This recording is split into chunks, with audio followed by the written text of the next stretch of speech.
Real-time Sovryn is go. Ooh, the man of tomorrow coming to you from Ice Planet Zero. Of course, it might not very much look like Ice Planet Zero, but it is. Absolutely stunning this time of year. Really any time of year. I think it's the most beautiful place on Earth. Anyway, got a real-time Sovryn here for you. And just getting in a walk. It's important, keep your heart rate going, get the blood flowing, all of that. Especially when you work from home and you sit in front of the computer for many hours of the day. You got to get out there. Get in the gym maybe if you can, but if you can't, you got to do what you got to do. So,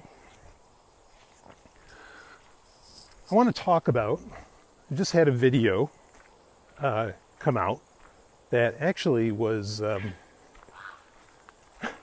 got the peanut gallery out there, the ducks. Had quite a few questions on it.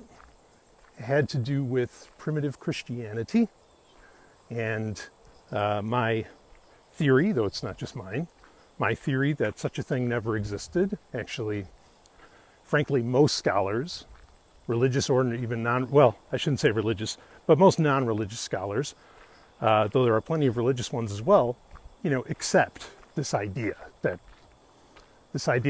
somewhere, or they accept this notion that the idea that there was some kind of like cohesive Christianity at any point just isn't true. So other than maybe while Jesus was alive because he was calling the shots, but then that opens up a whole other can of worms and controversy on its own. So I'm doing this. No, I don't have any special stick or anything holding up this phone. I'm just holding it up, walking and talking. So I did this video, got quite a few questions about it, but something I actually want to make pretty clear from it that I've talked about on a lot of Patreon content, and I guess at certain points maybe I've talked about it on Sovereign Tech overall. By the way, if you're wondering, yes, these are wired headphones. I don't necessarily have anything against AirPods other than their audio quality, their microphone quality, I should say. Audio quality is pretty good. Their microphone quality is shit. Also, I'm always waiting for, we'll get back into the subject, don't worry. I'm always waiting for that really great research, and I know it's got to be getting done somewhere. But that really, really solid research that goes beyond a shadow of a doubt. That having Bluetooth, not that Bluetooth overall is necessarily bad for you, but that having Bluetooth so close to your blood-brain barrier, as in wearing headphones that are Bluetooth, is giving you like brain cancer or something. I'm really waiting to finally read that. Plenty of people that claim it, but as far as its proof, not so much. So anyway, that doesn't mean I don't enjoy my AirPods. I very much do. It's one of the best reasons to use Apple products, quite frankly. And of course, we know most of the industry, like Samsung and others, are basically copying them. Ooh, grapes. Look at that. Yeah. Actually had some of those for breakfast this morning with the Empress of Space, Time, and Beauty, the incredible, incomparable, my wife, Mrs. Ellen Sovryn. I always think about health, of course. Got my 5 fingers on. Don't go far without those. Anyway, what I actually wanted to talk about is the Talmud. Now, like I said, some of this I've covered in Patreon content.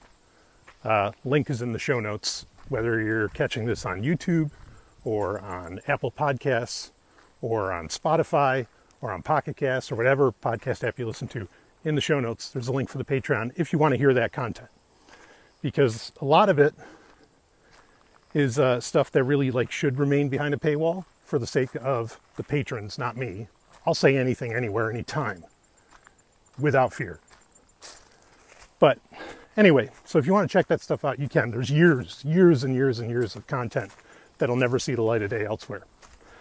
I shouldn't say never, should I? Well, anyway.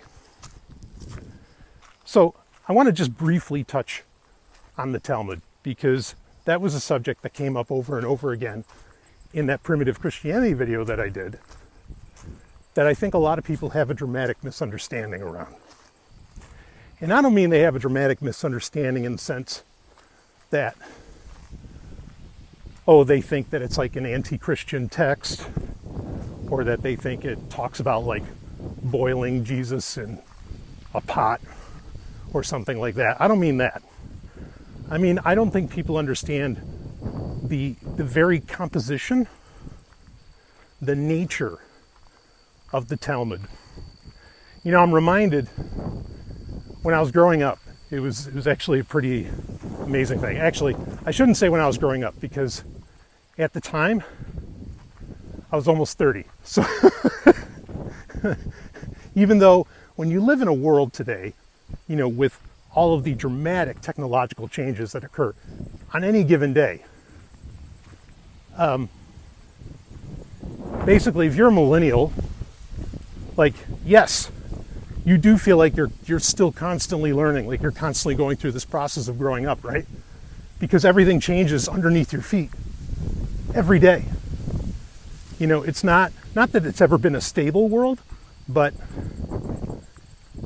it's definitely been a more, shall we say, a world of shifting sands since the 80s than ever before. And so if you didn't grow up before the 80s, or in the 80s a little bit perhaps, and you grew up after that, well, I mean, you saw everything change, you know, like the internet. The internet really ended up becoming, you know, I've always said it doesn't become a big deal. It didn't become a big deal until 2003. But the fact is that, like, it became a thing in the 90s. And the internet is such a dramatic shift in the way that, not just that humans interact with the world, but really in the way that humans think. Literally think. Right? How many people you know say that, oh, I don't need to remember something because I have Google in my pocket. You know, and I can just look it up. I mean, you hear that all the time. And I'm not even necessarily saying it's an invalid, you know, way of thinking. But it has changed the world. Now, the interesting thing is, the Talmud actually operates in a very similar way. So, that's called a segue, folks. It's what us professionals do. Anyway, but the initial point I was going to get to, actually, was I remember watching an episode of Stargate Atlantis. And in Stargate Atlantis, there's a point where they're meeting, spoiler alerts, the show's only been around for over a decade. But anyway, there's a point where they're meeting this woman who they find out is one of the ancients, these ascended beings or whatever. And she's going through like a lot of Earth's religious texts. You know, she's living in this other galaxy, so obviously she hasn't seen them anyway, and she's been staying as, you know, a quasi-human being, all this jazz, whatever, okay. But the religious text that she mentions, that she's very impressed by, the Talmud is in that list, and it's a short list. And I was really stunned by that, because I was thinking, like, wait, why would an ascended being be impressed by that book? That book makes no sense whatsoever. Aha. That's actually why they'd be impressed by it. So, I'm going to take a minute in this beautiful little field here. And we'll just walk around a little bit maybe here. Love the spot. I bring the control center out here a lot. Control center is my truck. Unfortunately, my truck is getting its engine replaced right now. Yay me. Fundraiser.sovryn-tech.com. Anyway, I love that truck. So the Talmud, Google, the internet, all this. Bring this all together, Brian. Tell me what you want to say. All right. What you got to understand is that, you know, when you think of something like the New Testament, you will commonly say to yourself that, Okay, well, the New Testament says this, right? The New Testament says, the meek shall inherit the earth, or something like that. And you take that as like, okay, there it is. That's how it goes. Or that if you die in the name of Christ, that you'll achieve eternal life. Okay, that's how it works. That's how it'll be. Like, everything feels like a statement of fact, and there are no contradictions. The issue here is that in the Western mind, whatever the hell that is, in the Western mind, people with the Western mind have come to think of religious texts as operating in that way. But not all of them do. And as I've famously said over the years on Sovryn Tech, Judaism is not a Western religion. As much as people like to claim it to be, that is 100% an Eastern religion. Just look at the way that they write. As in, or should I say, the way they write and the way they read. They read the opposite direction. Instead of left to right, it's right to left. Anyway. So, I mean, that's just one thing. But the Talmud, this is a book that is filled with contradicting statements. But they're not really contradicting statements because a lot of it is just opinions and interpretations. And they're all collected within it. Okay? But people see it as somehow being this, is it an authoritative text? Yes, but it's not. It's authoritative in the sense that it's widely accepted and that there is wisdom in it. It's not authoritative in the sense that it's like this grand legal document that says what's right and what's wrong. It very much functions like the internet. So basically, if you ever hear someone say, and yes, sometimes it's a turn of speech, even I use it, okay, where I'll say, well, the Talmud says. But when you say that, you're just giving one opinion of what's in the Talmud, because you could also find the differing opinion. So think of it like this. Think of the Talmud like this. It's kind of a proto-internet. Hyperlinks and everything, really. Of course, the hyperlinks are going to say the Mishnah, which I'll explain a little bit about that in a minute, or to Torah itself, the Old Testament.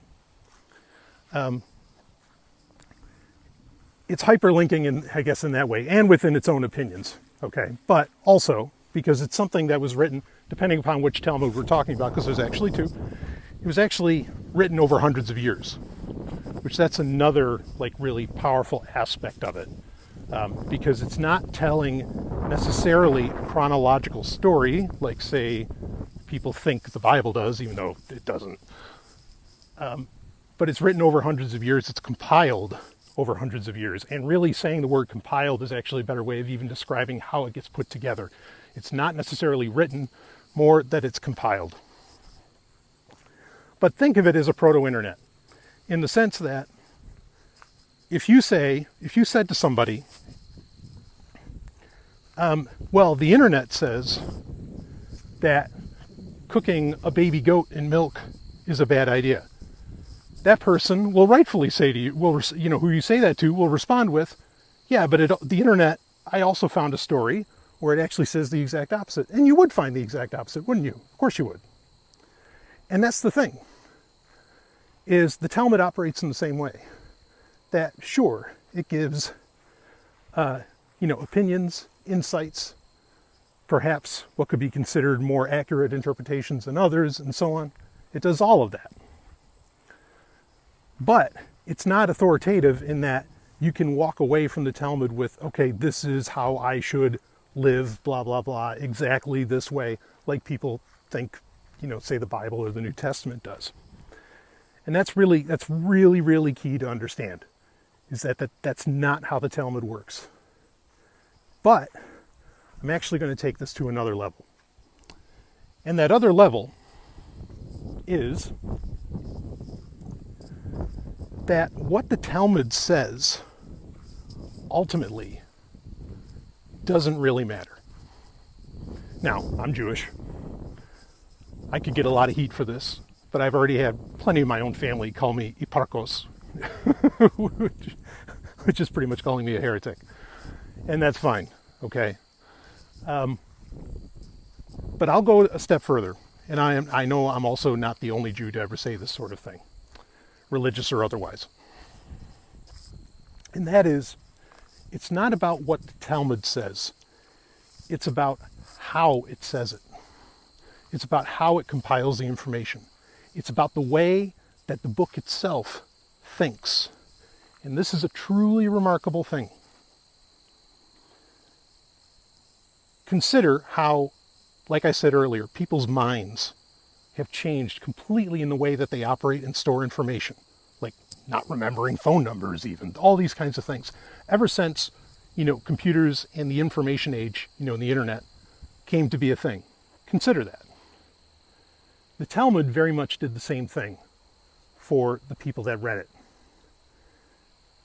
It changed the way that they thought because it created from what was considered to be, fact and the Word of God, right? Like Torah. It took that and then turned it on its head, turned it again, and kept turning it until it was almost, in a way, unrecognizable. But it kept turning everything until it created a new way of thinking about everything. If Torah was your life, which for the Jew it was, the Talmud took that again and just twisted it and twisted it and twisted it until you started to think about all of reality, because to a Jew, the Torah is all of reality. All of reality, the way you perceived it, changed completely. And you suddenly were able to look at things from differing perspectives, right? Because that's so much of what the Talmud is. This is my point. Reading the Talmud, which there's, a process that one goes through to do this called Daf Yomi, where every day you read a portion of the Talmud, and it takes about 7.5 years to go through the whole thing. Particularly, it's the Babylonian Talmud, by the way. And this practice itself, I think, is and part of the reason that the Talmud is taught to Jews is because it does create this new way of thinking, this different way of thinking, this different way of thinking is ultimately perception, perception's ultimately observation. So it's creating a new way of observing things. And basically it's allowing, it's like a psychedelic trip in text, in textual form. It allows you to see, actually this very field, I've done psilocybin in, and this can look so different when my mind is joining, with the mycelium, with the mushrooms. It looks so different, but it's the same field. And that's exactly what the Talmud does. You read it in its entirety, and you take it seriously. Not that you follow it, just that you take it seriously, that there is wisdom in there, and it will completely reshape the way you think. And it makes you ask the question of, so why did Christians, why did Catholics consider this to be such a dangerous book, right? Because basically whenever they were trying to, say like in medieval times, or even before then, the way that you proved, or one of the ways that you proved that you were a Christian, if you were a Jew, and you were converting, sometimes by force, many times by force, the threat of death. If you were converting, you had to not just say, I accept Christ into my heart, you had to say, I denounce the Talmud. Why be so afraid of a book that, and look, so many of these Catholics, they read the Talmud, they knew the score. Why be afraid of a book like that if it actually doesn't say anything authoritatively, if it actually doesn't, it doesn't, it's not giving you instructions. I mean, you can take some of it as instructions and walk away from, what it says, but like none of, you can find differing opinions all the time. A book of opinions, why is a book of opinions? Not a book of the Word of God necessarily, even though it's considered that in its own way. Why is this book of opinions so dangerous? And I think it's because the more learned folks of the Christian faith recognized, oh boy, we let this thing go free. We let this thing loose. And we're going to have a world of free thinkers.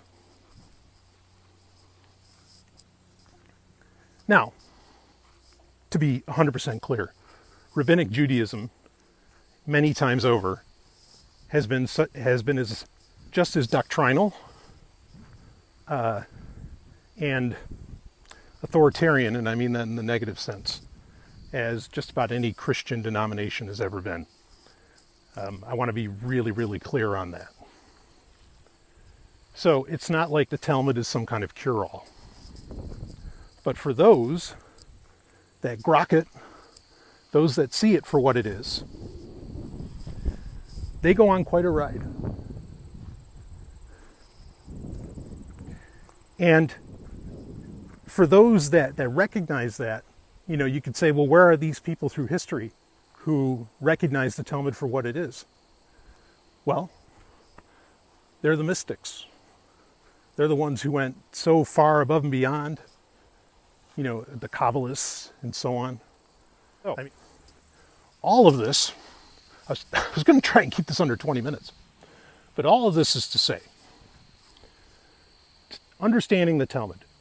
Should you read the Talmud? Sure. Okay, if you're inclined, you know, if you're religiously inclined, or if you're spiritually inclined, or whatever term's comfortable for you, or if you're mystically inclined, wonderful thing. Should you read it? Yeah. Should you treat it as like a code of law? No. Is it a way of a new way of thinking? Absolutely. But that's all that it really is. That's all that it's really about. It's about training the human mind into a specific way of thought, very unorthodox, ironically, because, you know, it's so espoused by the Orthodox, but a very unorthodox way of thinking. And that's all that it's really about. So when somebody says to you, well, the Talmud says, you could pretty much back right at that, you know, bat right at that and say, well, the Talmud also says the opposite. And even if you didn't know what the Talmud said, honestly, the person who does would probably say, yeah, no, you're right.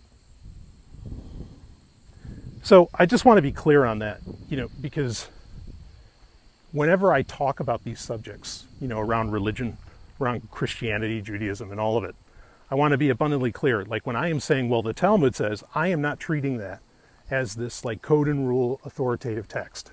I am treating it more as somewhat of a recounting of history, a recounting of